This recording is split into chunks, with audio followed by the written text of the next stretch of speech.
Assalamualaikum everyone. This is again your registered social worker, Mecca Yasin. So ngayon naman, since nga na gawan ko na ng video yung HBSE, SWPPS, casework, group work, ang topic naman natin for today is yung sa community organizing.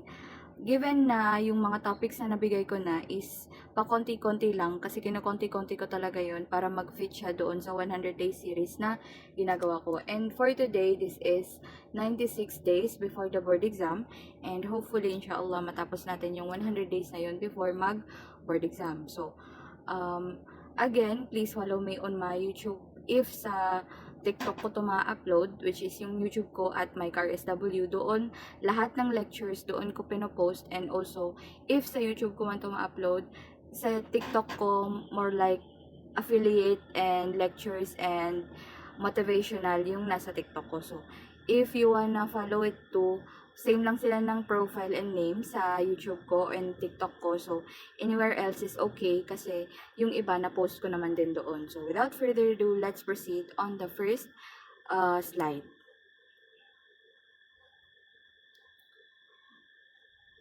So, pinakauna dito is yung sa community. So, ano ba daw yung tinatawag nating community? Community is a number of people. Always na yan, like, pag sa community talaga, it's a number of people na may something in common or may pagkakaparehasan with one another or sa ibang tao na nagkokonekta sa kanila in some way and that distinguishes them from the other. Even though connected, like for example, the two people are connected, but then again, iba-iba pa din sila. Ang sinasabi niya lang na connected is yung the way na nakikipaghalubilo sila sa isang tao, but then again, different pa rin sila from each other, and that's what makes them a community. Kasi even though may differences sila on their preferences, culture, or etc., but then again, connected pa rin sila or may bond pa rin sila within the people inside that community or yung number of people.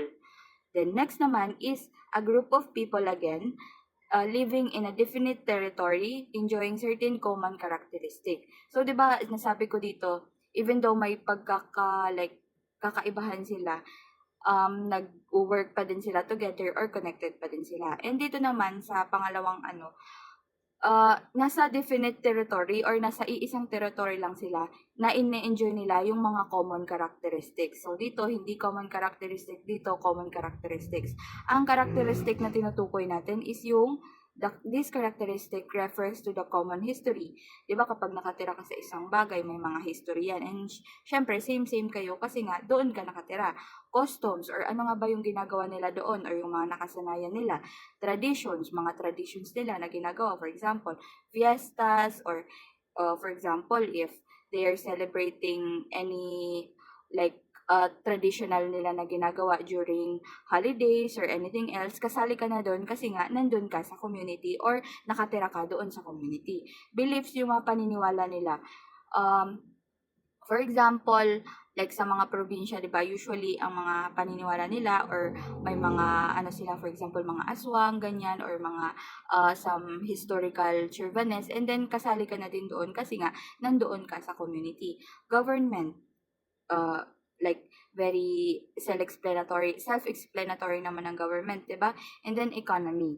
Like yun, may same kayo na characteristics dito, may pagkakaibahan kayo but then again you bond pa din. And then dito naman, may pagkakaibahan kayo pero since nandun ka nga sa community, nagkakaparehas na or nagkakaroon na kayo ng common characteristics doon sa mga tao doon na kasama mo sa mismong community na natirhan mo. Pangatlo naman, a multitude of system, many of which were influenced or naka-influence daw is yung vertical relationship. Ano ba yung tinatawag nating vertical relationship? Yung vertical relationship is yan yung formal at saka structured na way of relationship, like hierarchical, yung mga unequal power, etc. Yung sa horizontal relationship naman, kasalungat siya ng vertical. Kasi sa horizontal relationship, nandyan yung mga equal status, yung mga partnership, collaboration, bale, informal to, and also more on mutual support. So, ganyan yung sinasabi niya na definition niya doon sa community. May pagka-vertical and also horizontal relationship din yung mga tao doon. So, ulitin natin yung vertical, formal siya, yung horizontal, informal, or mutual support. Next slide is this one, classification of community. So, paano ba natin kinaklasify yung mga community? May apat tayo dito na classification, which is itong nasa screen. Pinakauna, geographic community. Geographic community, nagsishare daw sila ng common location, area, territory, or geographic area. Pag nakita nyo na yung common location or kaparehasan kung saan sila nakatira, common area, territory, or geographic area, diretso na yan, geographic community. Such as yung mga village, yung mga barangay, yung municipal, municipality, district, city, province, region, nation, or the world. Basta geographic.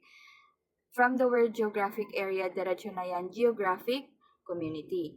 Next naman tayo, functional community. From the word itself, function.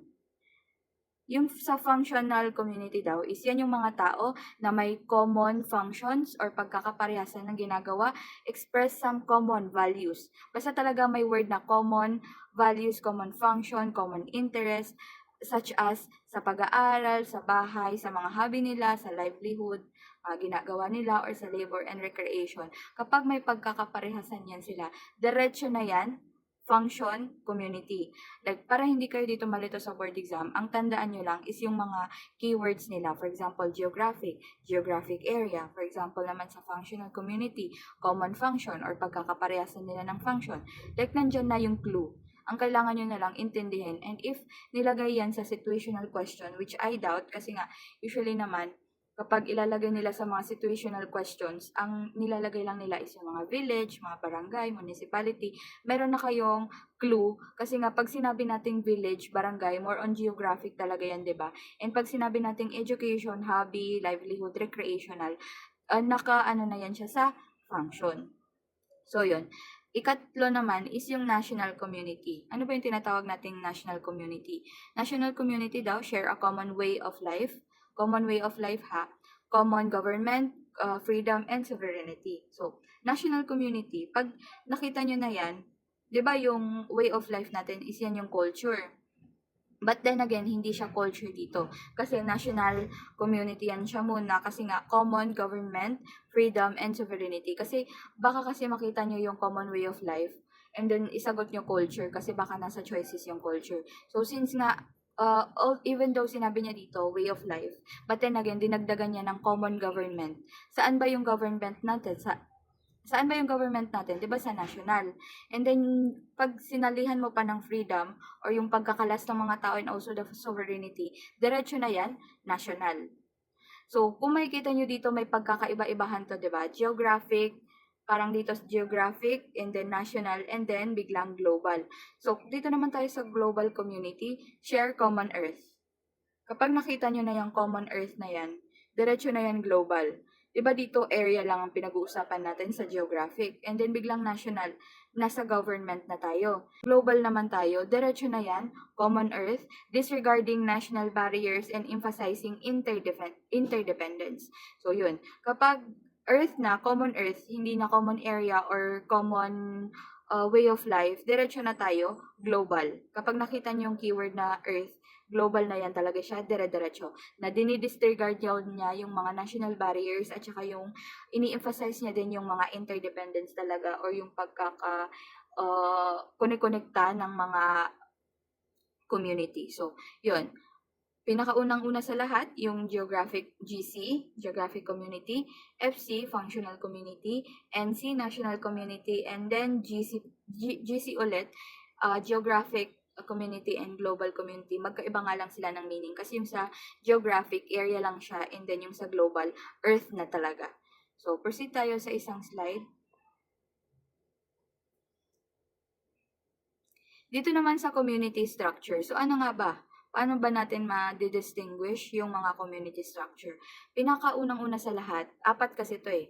Social structure. Ano ba yung social structure? Ilagay nyo mnemonics nyo SS para natatandaan nyo. It refers to the rules or nagre-refer daw siya sa mga rules at saka expectation na nagde-develop ng community over time or kalaunan para makatulong siyang i-regulate at saka i-manage yung mga expectation with one another ng isang tao. Okay? So, para mas maintindihan natin, tingnan natin yung mga elements niya. Letter A, social institution. So, ano ba yung tinatawag nating social institution? Social institution is yan yung mga naka-establish na belief or nakalagay na or nakapattern na talaga na paniniwala ng isang tao and also their behavior. Ano yung ugali nila na that are centered or nakasenter sa pag-address ng kanilang mga basic social needs sa community. For example, yung family, religion, government, and healthcare. Yan yung tinatawag nating social institutions. Kasi 'di ba, kapag nasa family mo ka, may certain pattern kayo na pinaniniwalaan at saka may behavior din kasi magkakaiba-iba naman yung family. Same sa religion, may certain pattern din kayong pinaniniwalaan. For example, kami, Muslim kami and then yung iba Christian na nanonood dito or iba naman is ibang ganito. So yun, iba-iba tayo and also may mga pattern na yan of belief at saka iba-iba din ng behavior. Government, hindi naman natin masasabi na pare-parehas tayo ng pinaniniwalaan, di ba? May it be others have other biases and also others support other presidencies. So yun, magkakaiba tayo ng government and also nakaka-apekto din talaga yan sa ating social institution tsaka sa healthcare na din. So, since nga ano siya, pattern of belief and behavior, makikita nyo sa mga example niya na iba-iba din talaga siya. So, yun yung tinatawag nating social institution. Ikalawa naman, social groups. From the word itself, mga grupo. So, kung dito institutions, dito naman, grupo na. Status, lumabas to sa board exam itong dalawang to, kaya kailangan alam nyo or matandaan nyo yung definition nila. Status naman is yung position or rank a person hold. Kapag nakita nyo yung position and then rank sa keyword, diretso na yan status. Baka kasi ilagay nyo role, magkaiba ang role sa status. Ang status kasi yan yung position or yung rank ng isang tao na hawak niya. For example, president. Siya yung may hawak ng president na position. Kibale, yun yung status niya. Okay? Tapos, for example, sa Senate, Senate siya.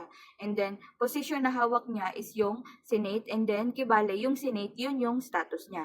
It can be ascribed. Kapag sinabi nating ascribe, yan daw yung inassign sa atin nung birth or yan yung nasabi na position natin nung pagkapanganak natin.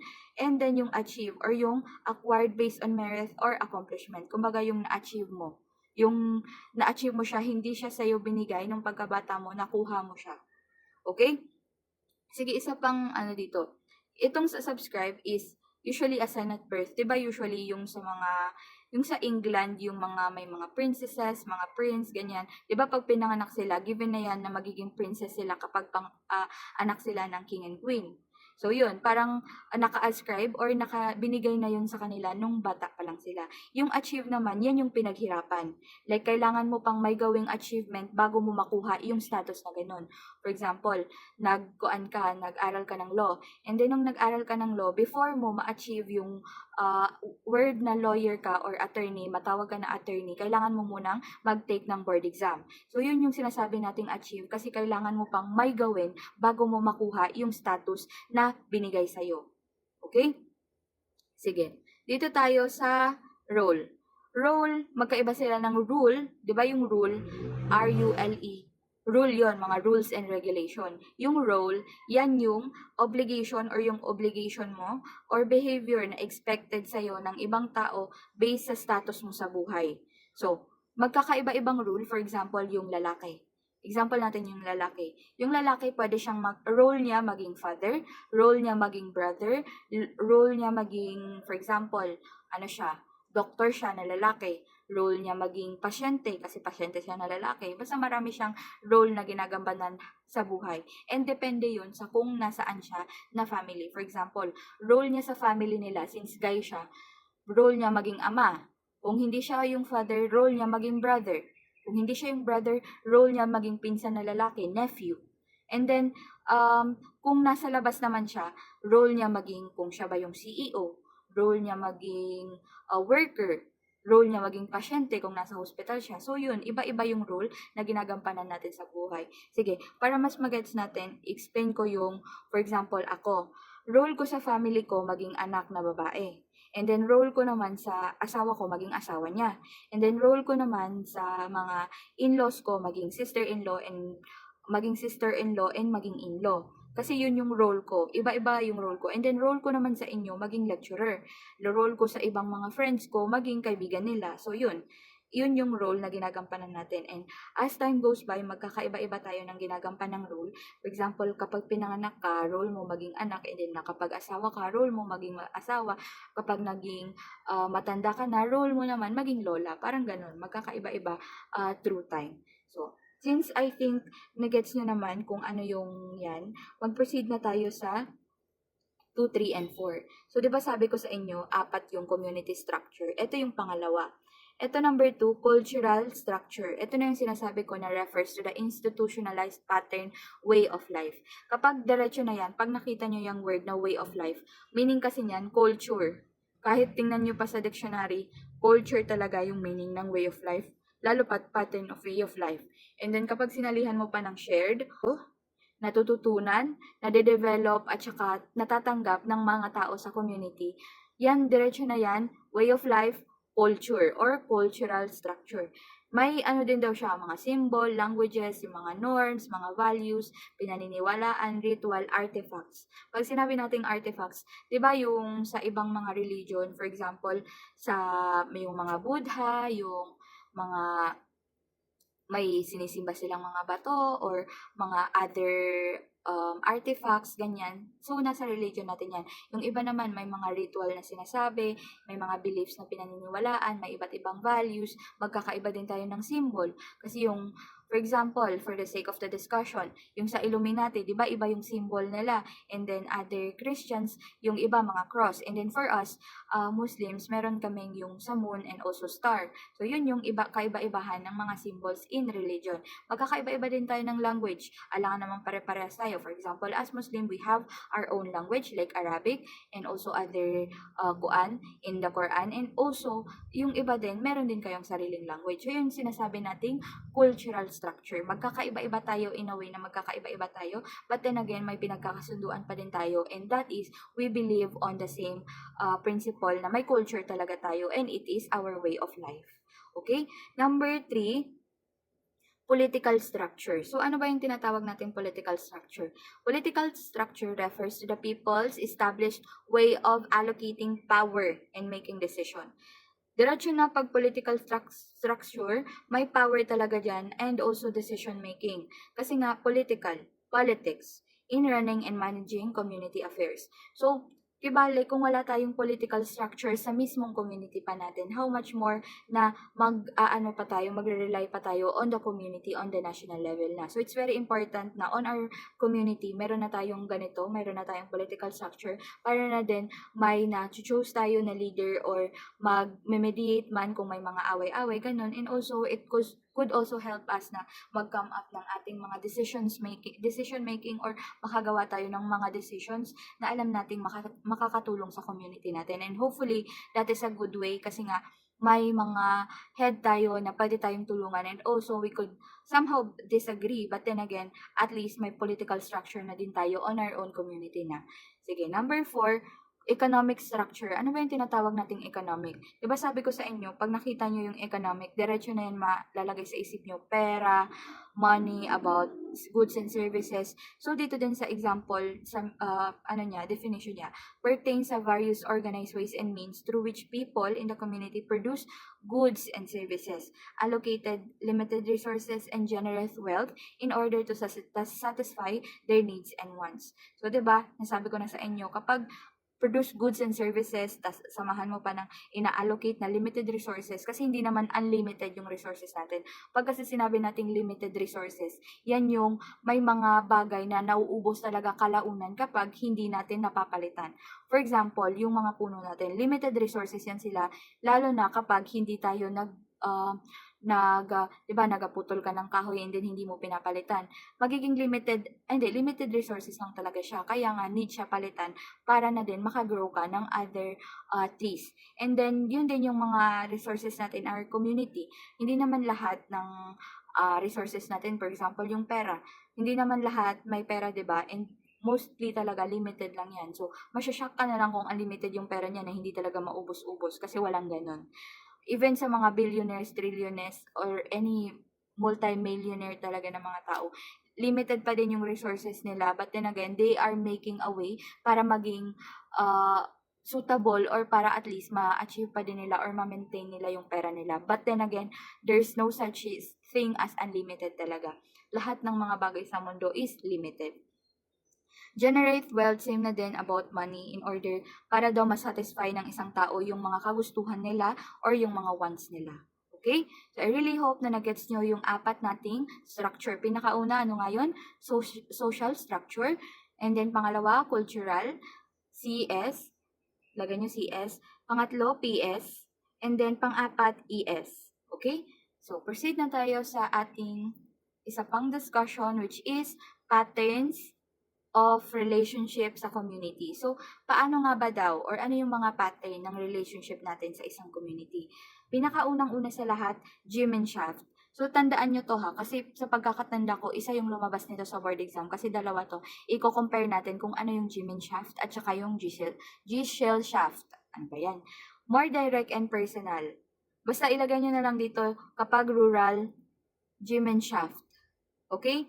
Rural community. Ano ba yung tinatawag nating rural community? Kung makikita nyo dito, may mga palayan, may mga bundok, yung mga bahay nila. Parang, alam nyo, provincia vibe.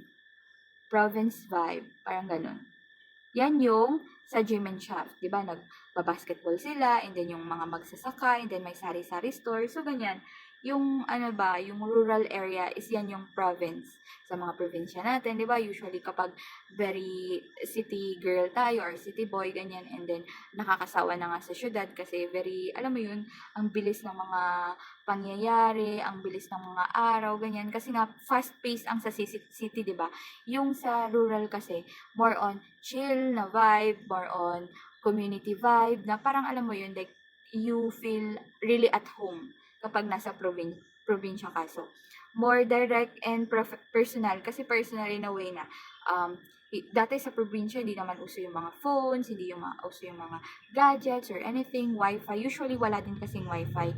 Pero, yung mga province ngayon, nag-i-improve na sila. But then again, kung pag-uusapan natin yung province na province talaga, more direct and personal kasi nakikipag-communicate ka sa mga tao, nakikipaghalubila ka sa kanila, more on personal yung approach mo, ganyan. Traditional and conservative, hindi natin may iwasan yan. Di ba kapag galing tayong Manila and then, iba yung tradition na nakasanayan natin. Like for example, nakikiparty ka doon sa Manila and then pagdating mo sa province, hindi pala siya pwede kasi we are just doing fun things kapag may mga occasion. And then for us in the city, kahit walang occasion, pwede natin gawing occasion every day.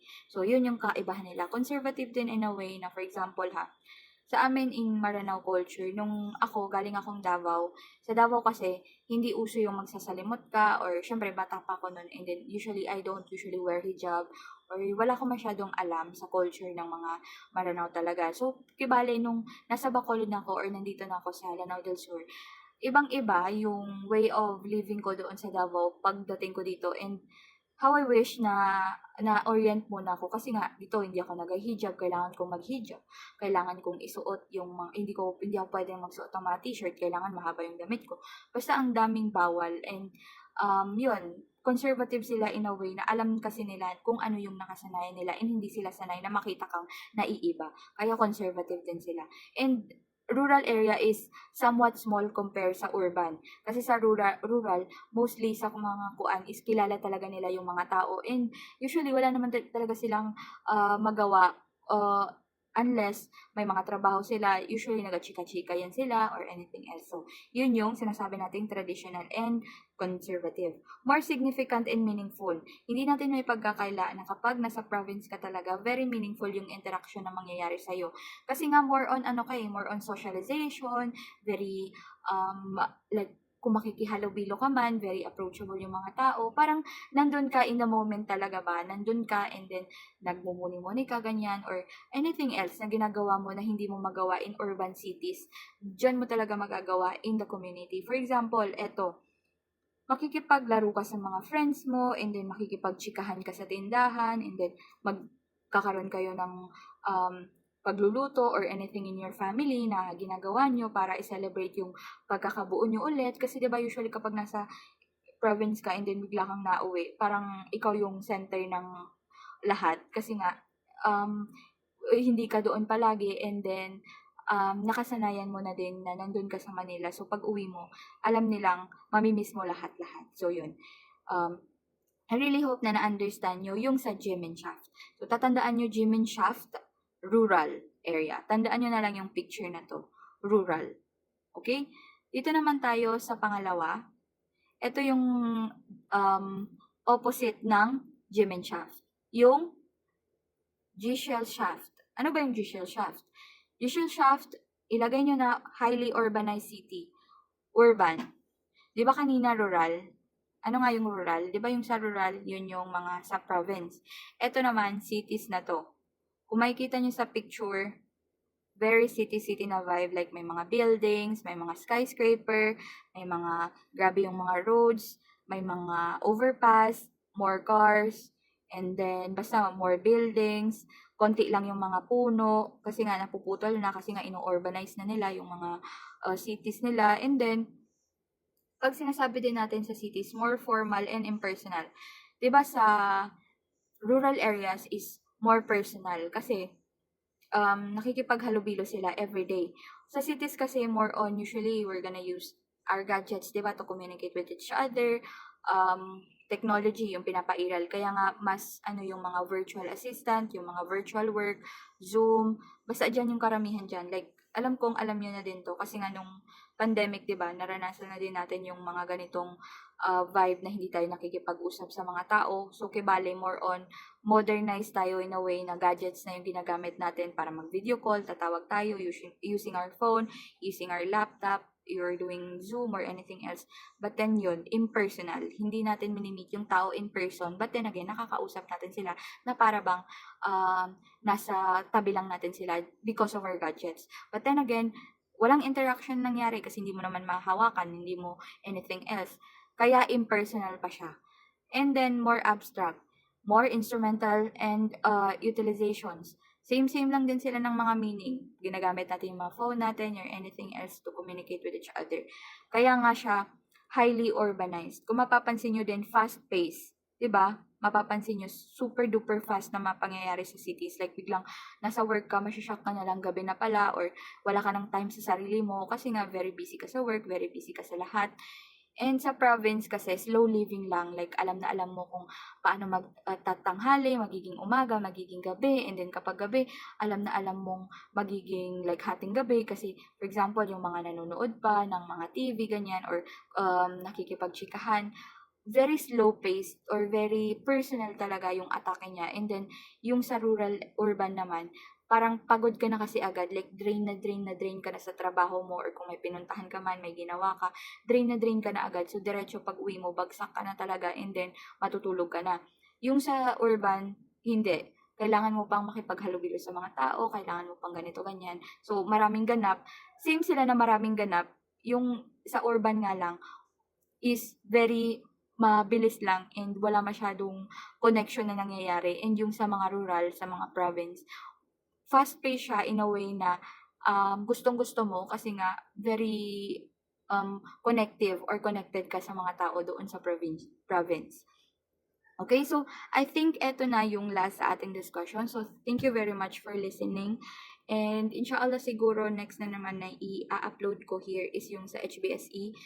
Inshallah, gagawin ko muna siya ng PPT. So, thank you so much. Thank you so much for listening. And yes, please follow me on my YouTube. If sa TikTok ko to ma-post. And then, YouTube ko at MyCarSW. Same lang sila ng profile sa TikTok ko. And kung sa YouTube ko man to ma-upload, please also follow me on my TikTok, which is at MyCarSW or at MakiRSW. So, yun lang. Thank you so much for listening. See you on the other side, future social workers. Bye-bye.